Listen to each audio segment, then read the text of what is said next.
et bienvenue à bord, je suis le capitaine Steffi Wolf et je vous embarque aujourd'hui pour une nouvelle vidéo. Comme vous l'avez vu dans le titre, il s'agit du bilan de mes lectures du mois d'avril. Et vous allez voir que j'ai lu un certain nombre de romans, mais l'un d'entre eux est resté en suspens. Waouh, les rimes.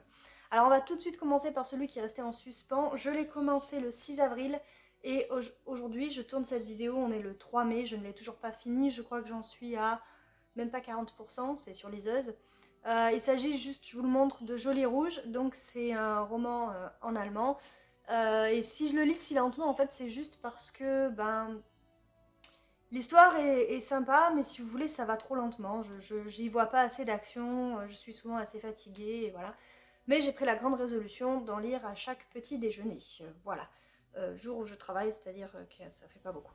Enfin, disons que ça fait pas assez finalement, je crois pas que je finirai dans le mois, mais bref, voilà, c'est tout. Sinon, le premier livre que j'ai lu en avril, c'était donc avant Jolie Rouge, c'était le tome 5 de Camden de Pauline Andréané, donc l'affaire Barker. Donc c'est aux éditions du Petit Caveau, c'était un SP et comme toujours j'ai beaucoup aimé Camden, enfin suivre ses aventures, même si en fait au début j'ai eu un petit peu de mal à rentrer dans l'histoire. Pour tout vous avouer, ça devait faire trop longtemps que j'étais plus avec les personnages, que j'avais plus vu ni Camden, ni son frère Nigel, ni Humphrey, mon cher Humphrey, c'est mon personnage préféré dans cette saga.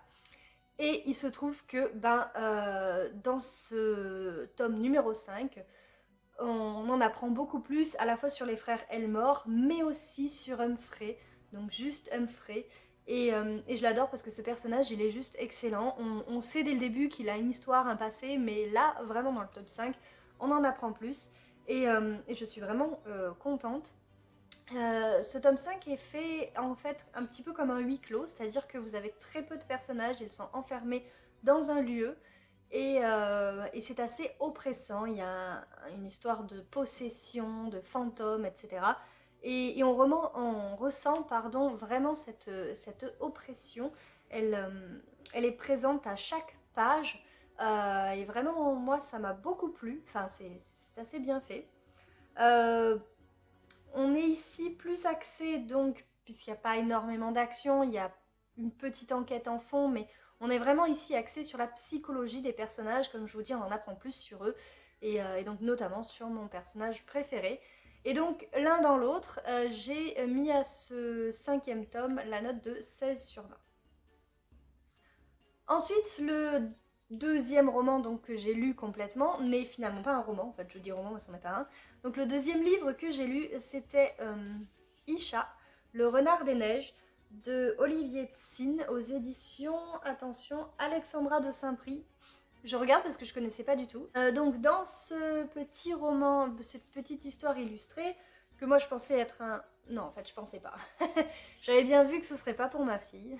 Parce que quand vous voyez les images, c'est très sombre, il y a énormément de texte quand même.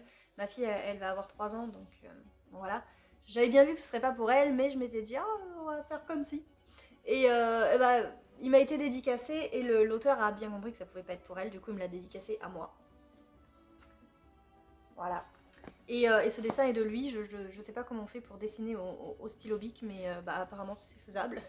Voilà, bon moi je sais même pas dessiner du tout, donc voilà. Bref, dans Isha, le renard des neiges, on suit Isha, waouh, qui part à la recherche de son père, donc dans l'Arctique.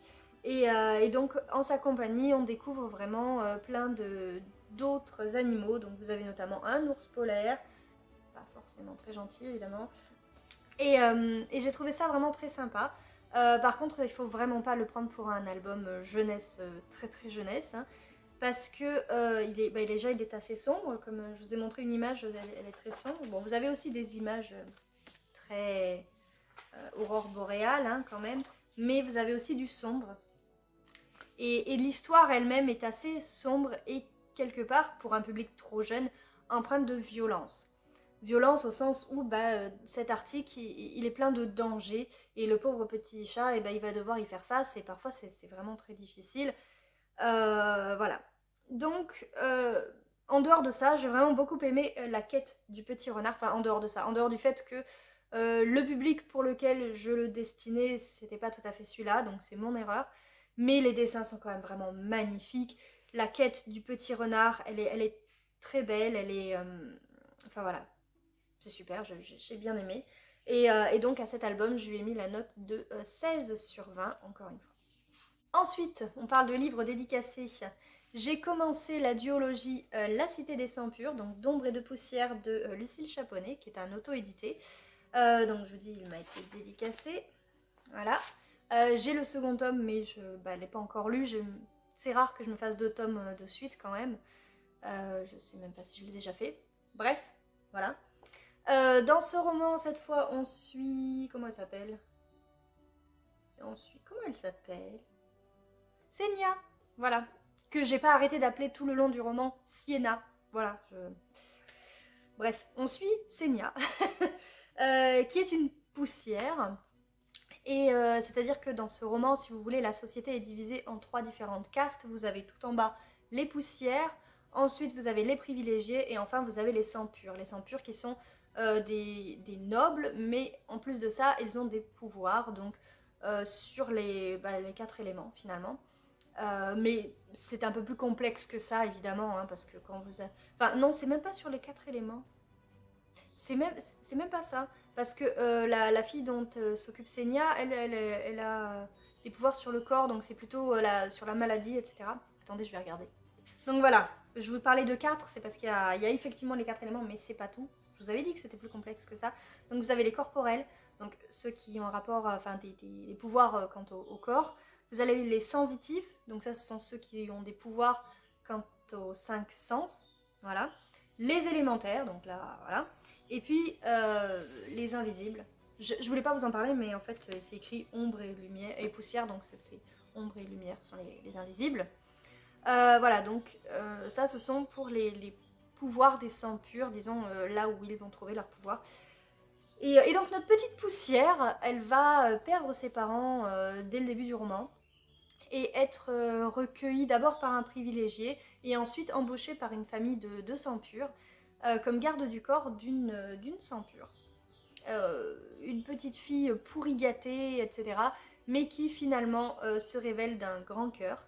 Et voilà, donc j'ai bien aimé cette lecture, franchement. C'est un premier tome qui permet de découvrir à la fois les personnages et l'univers créé par l'autrice, qui est assez... Enfin, c'est entre de la fantaisie et de la dystopie, parce que vous avez cette classification, vous avez des pouvoirs, vous avez des cités qui ressemblent pas du tout à ce qu'on pourrait avoir nous, donc on se dit c'est dans un autre monde, mais quand même ce sont que des humains, donc c'est...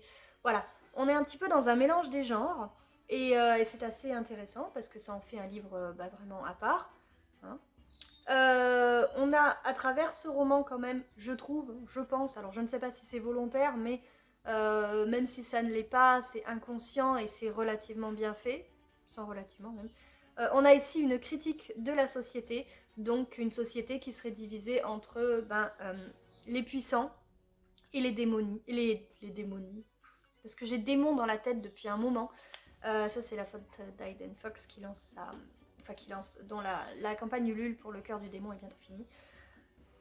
Voilà, désolée pour ce... On revient là. Donc entre les puissants et les démunis, entre vraiment les riches et les pauvres finalement, entre ceux qui ont tout, donc à la fois richesse, aisance et même pouvoir, et ceux qui n'ont rien, donc pas d'argent, pas de nourriture, pas d'eau, pas de rien, et alors encore moins de pouvoir évidemment. Donc voilà, c'est vraiment sympa, et voilà. J'ai mis à ce roman la note de 15/20. Pourquoi? Parce que pour moi c'était vraiment une découverte de l'univers, parce que j'y ai trouvé des passages où on explique l'univers. Et voilà, la façon d'expliquer, c'est ce qui m'a un petit peu moins plu. Mais l'histoire en elle-même est quand même vachement bien trouvée. Je vous dis, la critique qu'on y trouve est très très bien. Donc voilà, 15/20. Enfin, je croyais que ce serait enfin, mais finalement il y a un autre livre que j'ai lu après, où ça m'a pris 2 jours pour le lire, j'aurais même pu le dévorer en un. Mais bref, avant de passer à mon craquage, je vais vous parler de Ashwood, donc de C.J. Malarski, aux éditions du Chat Noir. Donc ici, j'ai mis une petite semaine à le lire, enfin une grosse semaine, pardon, à le lire, alors qu'il est franchement pas, voilà, il fait même pas 300 pages. 250. Donc il n'est pas énorme.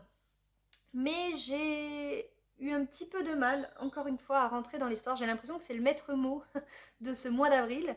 C'est-à-dire que le début, j'étais perdue. Alors je pense que c'est voulu, hein, clairement, parce que l'histoire se passe dans un vieil asile. Vous avez, j'ai encore oublié, Willow, une jeune fille de 16 ans qui va faire de l'urbex. Donc moi je savais pas ce que c'était déjà, enfin en dehors de ce qu'il y a écrit derrière. C'est-à-dire qu'avec avec son cousin et les amis de son cousin, ils vont faire des photos dans des vieux lieux abandonnés. Et là, ils vont dans un vieil asile, un ancien asile évidemment, qui a brûlé. Et ils font des photos et à partir de là, elle va un peu péter un câble. C'est-à-dire que la réalité et le rêve vont se confondre. Enfin, c'est même pas le rêve, c'est plutôt le cauchemar. Et moi, au début du roman, j'étais vraiment perdue, comme l'héroïne.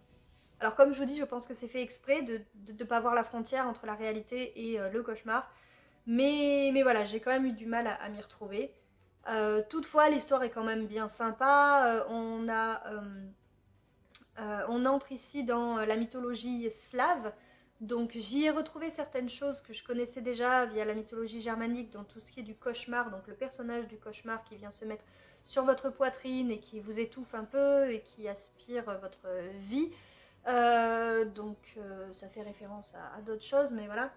Donc j'ai bien aimé aussi la métaphore. Je sais pas si c'est une métaphore, mais disons que c'était un, un point du roman qui revenait tout le temps, que sont les papillons, qui représentent aussi l'âme, etc. Donc il y a toute une symbolique dans ce roman que j'ai beaucoup apprécié. Découvrir cette mythologie slave, j'ai aussi beaucoup aimé, mais je vous dis, je reste sur un sentiment d'avoir été perdue par ce roman. Ce qui est sans doute voulu, hein, parce que franchement c'est ça, entre rêve et réalité, on ne sait pas où on est, la frontière est très floue, et pour le coup c'est réussi, mais moi, voilà, ça l'a pas trop fait. Donc pour toutes ces raisons, j'ai quand même mis à ce roman la note de 14 sur 20, ça reste une bonne note, d'après Livre Addict c'est moyen, mais quand même 14, quand je mets 14 à mes élèves, ils sont contents. Bon, ils sont même contents à 10, mais on va se calmer.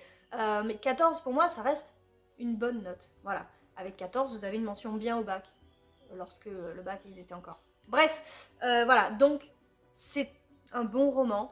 Moi, il m'a perdu, mais il y a vraiment de bonnes choses et je le conseille. Voilà. Le dernier roman que j'ai lu, je vous dis en 2 jours. Franchement, sur mon carnet, je l'avais mis en mai. Voilà. Je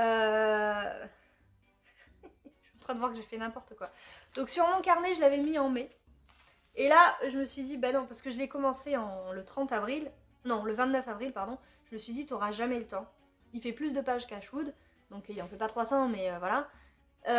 T'auras jamais le temps de le terminer. Sauf que je l'ai fini le 30 avril. Et là, je me suis mis une petite flèche pour me dire, oui, je l'ai lu le mois d'avant. Mais j'ai écrit, j'étais tellement à côté de la plaque. Tellement à l'ouest. Bref. Donc, Loup-garou et Barésie de Megara Nolan et Lucille Chaponnet, encore une fois, tiens. Ça fait 2 Lucille Chaponnet dans le mois, waouh. Que m'arrive-t-il? Oh non, il m'arrive rien du tout, j'aime bien la plume de cette autrice. Et c'est d'ailleurs ce qui a fait que j'ai voulu Loup-garou et Barésie, parce qu'en fait, quand j'ai vu la couverture, moi, je la trouve affreuse. Enfin, disons que c'est pas le genre de couverture que j'apprécie, vers lequel je vais aller. J'avais envie, enfin Lucille Chaponnet, sa plume, donc je vous dis, j'aime beaucoup, j'avais eu un coup de cœur pour Les Plaines du Vent, c'est ce qui m'a fait acheter La Cité des Sangs Purs. On voit qu'elle a une grande imagination et une grande capacité de la mettre par écrit. J'avais envie de découvrir Megara Nolan, donc j'ai vu passer pour d'autres romans, notamment La Selkie. Et puis enfin, j'avais envie de me lancer sur la plateforme Simplement Pro. Ça fait un moment que j'étais dessus, que je voyais passer les SP, que j'avais des gens qui me proposaient des SP, mais moi ça ne m'intéressait pas. Mais voilà, j'en ai jamais lu via Simplement Pro. Et puis là, je me suis dit, ben, je voudrais tenter. Et il se trouve que Lucille avait fait un appel sur, je crois, Instagram ou quoi, ou bref, elle avait donné l'info comme quoi ce roman-ci et d'autres étaient disponibles en SP sur Simplement Pro. Du coup, je me suis dit, bah, je vais tenter ma chance. Donc j'ai demandé et je l'ai eu. Et qu'est-ce que je suis contente. Alors, ah oui, ce qui m'a fait aussi prendre ce roman, c'est quand j'ai compris, via, je crois, une discussion avec l'autrice ou via un post, enfin bref, que ça, c'était une réécriture du Petit Chaperon Rouge. Alors peut-être que vous l'aviez vu, hein, parce qu'elle est habillée plus ou moins en rouge, et puis il y a le loup. Mais j'y étais pas du tout. Mais alors pas du tout, du tout, du tout. Même en ayant lu le résumé, je n'y étais absolument pas. J'avais lu que le résumé. Sur Amazon, vous voyez que c'est écrit. Voilà. Mais bref. Donc, réécriture du Petit Chaperon Rouge, la plume de Lucille Chaponnet, l'occasion de découvrir celle de Megara Nolan. Je me suis dit, allez banco, on y va. Et alors, dès le début, j'étais morte de rire. Alors déjà, les deux personnages, donc vous avez Red et Wyatt. Donc Red, c'est Petit Chaperon Rouge, waouh. Je me suis dit, c'est quand même un prénom bizarre, hein, mais il est expliqué dans le roman. Et Wyatt, bon, Wyatt, c'est un prénom tout à fait normal. Donc évidemment, c'est le loup-garou. Évidemment, c'est entre ces deux personnages que va se tisser une romance, parce que c'est une romance de Noël. Alors honnêtement, je l'ai lu donc en avril, du coup, et c'est pas dérangeant du tout. Vous avez l'ambiance de Noël si vous la voulez, mais elle est pas, si vous voulez, c'est pas comme un film de Noël, quoi. Elle est pas à chaque page.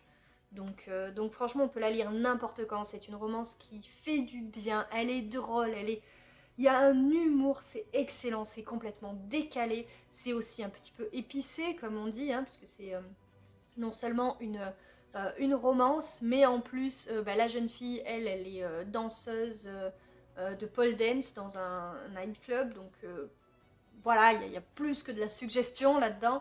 Le vocabulaire, mais le vocabulaire des deux personnages, lui, il est peut-être un petit peu plus, ou un petit peu moins vulgaire, mais elle, mais c'est de la vulgarité sans être sale, quoi, si vous voulez.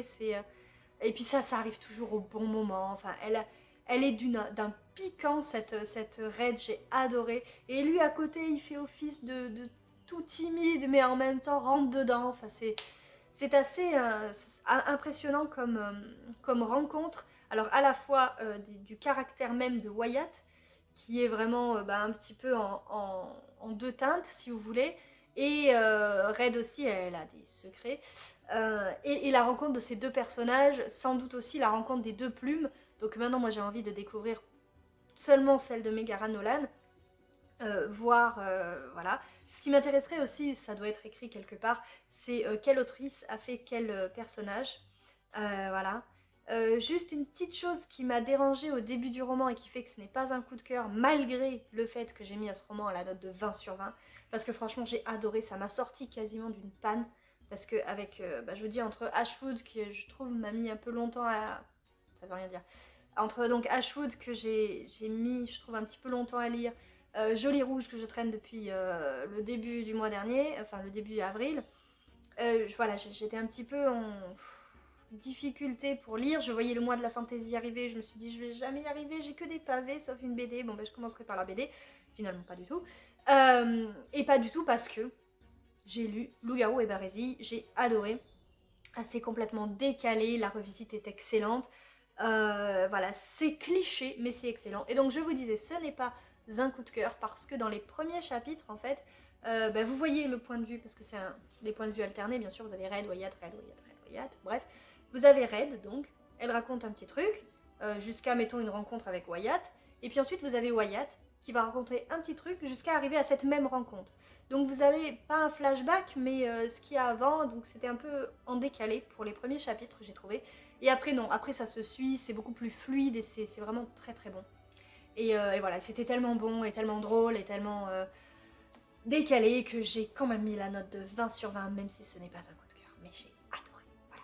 C'est tout pour cette vidéo. Bah oui, j'ai fini Loup-garou et Barésie le 30 avril, donc c'était difficile de lire autre chose. Je vous laisse donc ici. Si vous avez aimé cette vidéo, n'hésitez pas à lui mettre un petit pouce vers le haut, ça fait toujours plaisir. Si vous avez lu l'un de ces romans, si vous voulez discuter du fait que c'est un coup de cœur mais j'ai mis 20 sur 20, c'est pas un coup de cœur mais j'ai mis 20 sur 20, enfin bref, si vous voulez discuter, les commentaires sont là pour ça. Comme d'habitude, en barre d'informations, vous allez retrouver mes chroniques écrites sur le blog. Hein. Et enfin, si vous n'êtes pas abonné à cette chaîne, eh bien n'hésitez pas à le faire. Voilà, c'est tout pour moi pour aujourd'hui. Je vous laisse et je vous dis à très vite pour une prochaine vidéo. Tchussy!